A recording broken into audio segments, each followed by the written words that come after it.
இந்த பூங்காவின் பேர் கீகன்காஃப் என்று அழைக்கப்படுகிறது. நான் சரியாக உச்சரிக்கிறேனோ தெரியவில்லை.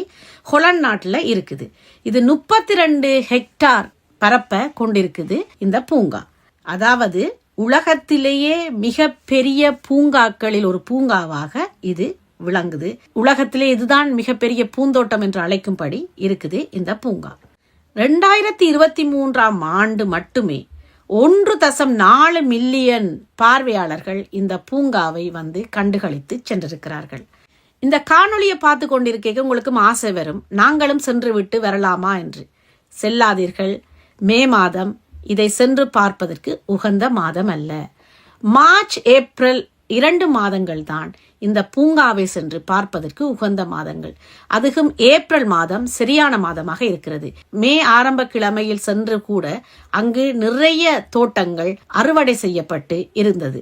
ஆகவே மே மாதம் என்பது அங்கு சென்று பார்வையிடும் மாதம் அல்ல. அதே போல பிப்ரவரி மாதமும் தான். ஆகவே இந்த துளிப்பூக்கள் மார்ச் ஏப்ரல் 2 மாதங்கள் மட்டுமே பூத்து குலுங்கி கொண்டிருக்கும். பல தோட்டங்கள் மே மாத ஆரம்பத்திலேயே பூக்கள் எல்லாம் உதிர்ந்து போய் அறுவடை செய்யப்பட்டிருக்கும். ஆகவே மே மாதம் சென்றீர்கள் என்றால் நிச்சயமாக ஏமாந்துதான் வருவீர்கள். நீங்கள் செல்வதாக இருந்தால் அடுத்த ஆண்டு மார்ச் ஏப்ரல் 2 மாதங்களில் ஏதாவது ஒரு மாதத்தில் சென்று பாருங்கள். ஒவ்வொரு ஜாதி துளிப்புக்கும் ஒவ்வொரு பெயர்கள். எங்களுக்கு எல்லாம் துளிப் தான். ஆனால் கொத்து துளிப், ஒற்றை இதழ் துளிப், ஒவ்வொரு நிற துளிப் என்று சொல்லி ஒவ்வொன்றுக்கும் ஒவ்வொரு பெயர்கள் வைக்கப்பட்டிருக்குது. நீரோட நிறைய வச்சிருக்குது. இயற்கையாகவே அந்த நீரோட வாயிலாக இந்த செடிகளுக்கெல்லாம் நீர் கிடைக்கிற மாதிரி செய்யப்பட்டிருக்குது. ஹொலண்ட் நாடு இயற்கைக்கு பேர் போன நாடு. இயற்கையை பாதுகாக்கிறதுல இந்த ஹொலண்ட் நாடும் முக்கியமான ஒரு நாடா இருக்குது. ஒவ்வொருவரும் ஒவ்வொரு பூக்களை காட்சிப்படுத்துறதுல முனைப்பா நிக்கணும். இந்த மலரை பாருங்க,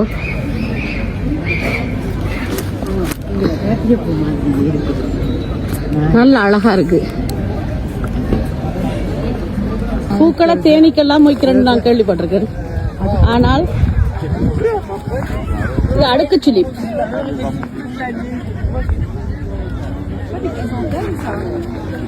பூக்களை தேனீக்கள் மொய்க்கிறேன்னு கேள்விப்பட்டிருக்கேன். ஆனால் பூக்களை இங்க மனிதர்கள் மொய்த்து போயிருக்கணும். உலக அதிசயத்துல இது ஒரு இயற்கையை நிறைத்த அதிசயம். இது